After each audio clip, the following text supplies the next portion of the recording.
Hey guys, welcome back. Nautical Ninja here, and I'm sorry it's been a while because I've been busy the past few months, so I haven't been able to upload, and so sorry about that, but we'll get to that towards the end of the video.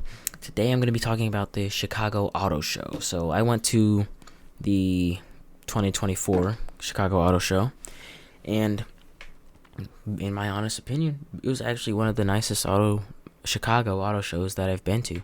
So I've only been to 4 of them so far, of course.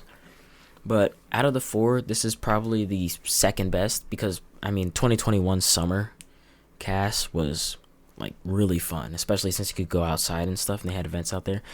But anyways, yeah, I really like this one, and we'll get to that in a second. But yeah, Chicago Auto Show is just basically an annual event where brands bring in their new cars, and they show them off to the public, and you can like sit in them, check them out. I guess it's just a huge like marketing thing, right? Because you can also like, I guess, buy the cars, not directly from there, but yeah. All the brands this year actually, since Stellantis dropped out this year, all the brands this year sort of had to expand their spaces a little bit, and the auto show, I guess, people in charge of it had to figure out how to make up for the space, and so they added the EV test track, and they also added some other cool little things that you could do, right? And one of those cool little things was actually a NASCAR street race iRacing thing, and so I decided to try that out. But unfortunately, even though they had like Fanatec wheels, pedals, and everything, the direct drive was off, right? So I couldn't feel the car in the wheel, and the pedals for some reason were like really loose, and so yeah, I was just spinning out and crashing every second, unfortunately. Oh yeah, also all the iRacing assists were on as well, so yeah, it was bad. Anyways, going on to the actual show itself. Sorry, I went on a little tangent. The first place I went through was Toyota, and a summary of the Toyota section was just like, well, it's what you expect from Toyota, right? And so the first thing you see, sort of, it's like way on the left, but like it's kind of the first thing you see. It's the 2025 Camry, and I didn't really get a chance to get up close to it because there were so many people. But from what I could see, the new grille was sort of reminiscent of the Avalon, and the new bumper or face in itself kind of looks like the Prius or Corolla. And I don't really have a problem with that. I think it's actually pretty nice. But other than that, I think from the research I've done or what I've seen I think it's just going to have, for the most part, the same features as the 2024 Camry. But anyways, moving on. Another thing that I really liked about the Toyota section was the new Land Cruiser, which was, there hasn't been a Land Cruiser here in how many years? And it was really cool to see, and especially since I believe that they're still in production, or they were still in production outside of the U.S., but we just didn't have any. And so now that we have this one, just by looking at it, I could tell like it's gonna be all over the streets, right? I've seen some people complain that it's a ripoff of Land Rover, but like if you look at old Land Cruisers, they kind of look the same. So I wouldn't say it's a clone. I would just say they took some inspiration. Anyways, moving on, or before I get out of Toyota, we also saw the new Supra, of course. I don't know if it's new, to be honest. I don't remember from the past few years if the Supra has had like this, I don't know what to call it. There's like this, I guess, dent on the roof, but it kind of looked odd to me. But yeah, now moving on from the Toyota section, the Ford section. And the thing I liked most about the Ford section is, well, you could probably guess, the Mustang GTD. Seeing that I made that car news video a few months ago, and I talked about that for a while. So yeah, the GTD was really cool to see in person, especially since like it's a car that I've been looking forward to seeing. And from looking at it in real life, it just looks even better than the pictures, right?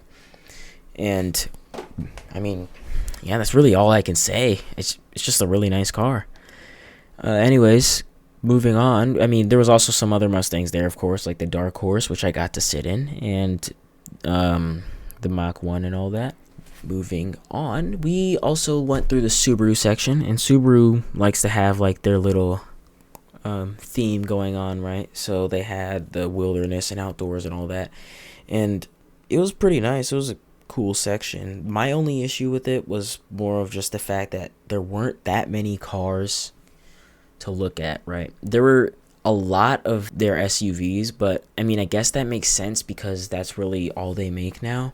But it would have been nice to see at least more than one BRZ, right? Or more than one. Well, yeah. And speaking of the BRZ, we also took a look at it. It had this facelift and kind of surprised me because I had no idea that this was that until I actually read the car's name. I was like, oh, whoa, that's it? So, I mean, I actually like it, so I'm kind of hoping that the GR86 has a similar facelift.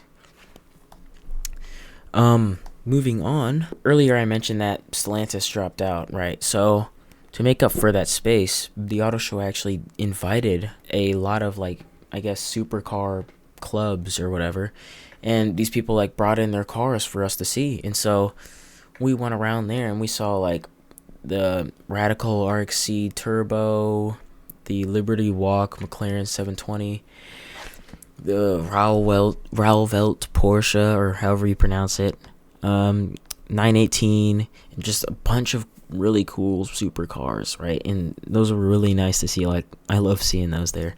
And then, of course, Wintrust Bank, I believe it was, had their supercar collection as well. And they had, like, the Lotus Emira, which is, I mean, Lotus isn't really in the U.S. at all. The a bunch of McLarens, the Huracan STO, the Storado, the Countach.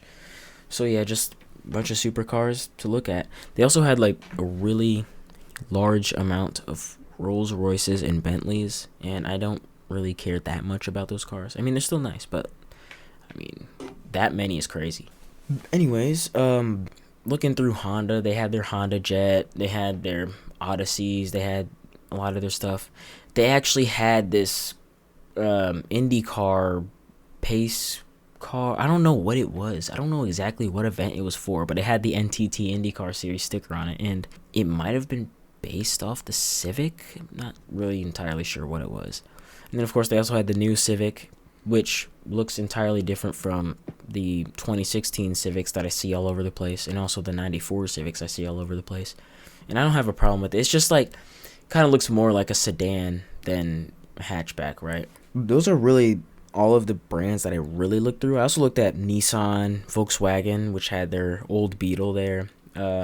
Another thing to add, they also had a bunch of EV brands there. So they had Tesla and they had Lucid. And they also had BMW. Like, BMW had their own separate EV section. And so I didn't get a chance to look at, like, up close at the Teslas, but they had the Cybertruck and they had the Model 3, and there was, like, an extremely long line just to get inside of it, so I was not dealing with that. And it was the same for the Lucid. But yeah, they also had, like, an EV test track right next to those, so I guess you could get in the EV, and although you're not the one driving, you get to experience what it's like to drive in an EV, I guess, or ride in an EV. One thing I forgot to mention, I also looked through the BMW section, and honestly, it was probably the most luxurious car I've ever sat inside, ever. So, to start it off, right, all the passengers had this little screen next to them, right? And this screen gives them access to the radio, a phone, like massages. And speaking of massages, the chairs have, like, massage things in them, right? So I guess the chairs, like, yeah, they can massage you, and that was really cool, right? And yeah, and then to the driver's seat, the gauge cluster, I guess. I mean, it's not really a gauge cluster. I mean, it was just a screen. It was a screen that just went almost all the way across the dashboard, stopped right before the passenger seat, and it just, like, told you everything about the car, right? It would tell you when doors are open, of course. It would tell you if something's wrong with the engine. It tells you if people are around you by showing you, like, a panoramic camera and stuff. And I guess the coolest thing, in my opinion, was that when you hold down the brake pedal, the door closes for you. And then for the other seats. You just hit a button, the door closes for you. That was probably the coolest thing ever. But yeah, that was basically it for all the stuff that I looked at, or at least all the cool stuff that I liked. But yeah, in my opinion, it was probably one of the best auto shows that I've gone to in the past few years. Mostly because 2 years ago I went. I don't really remember exactly everything that I saw, so that's probably why. And then last year, I also don't really remember everything, but I also do remember that there wasn't really that much new cool things. I guess there was the Nissan Z, but like, I mean, they had that this year as well, so I guess, I mean, whatever. But yeah, in all, the auto show was really nice, and I enjoyed it. So yeah, now going back to what I was talking about at the beginning of the video about me being busy and all, not making videos. What happened to car news is probably your first question. I want to keep making car news. The problem is that I don't have the time to do the research. I actually was researching episode 1, I guess, because the first one was 0. I was researching for that, and I had a whole script ready, but then I just never made it. Mostly because the news at the time was kind of boring, so I was just like, I don't think anybody's going to care about this stuff. And so instead of making it on a monthly basis, I'll more just make it when there's actually news to present, right? So right now, there hasn't really been that much crazy news, right? So we might have to wait a little while. The F1 and IndyCar season are starting soon, so I might drop in some of those things as well. So that's it for car news. Now, other videos, what happened to my car? Did I get a new car? Yes, I did, and I'll be doing a video on that soon. I actually recorded it, but I might re-record it because I kind of, when I was recording it, it was like really like cloudy and stuff, and I just don't like the recording.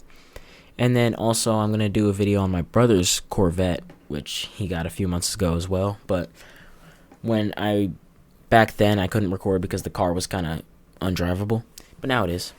But yeah, that's basically it. I also have one other video in the works, but I'm not gonna like spoil it. But yeah, that's basically it. I'm just letting you know I have videos planned. I just need the time to make them. So yeah, that's basically it for today though, guys. And I hope you enjoyed this video. If not, you can, I guess, just go back to the homepage. But yeah, leave a like, subscribe. I'll see you next time, and goodbye.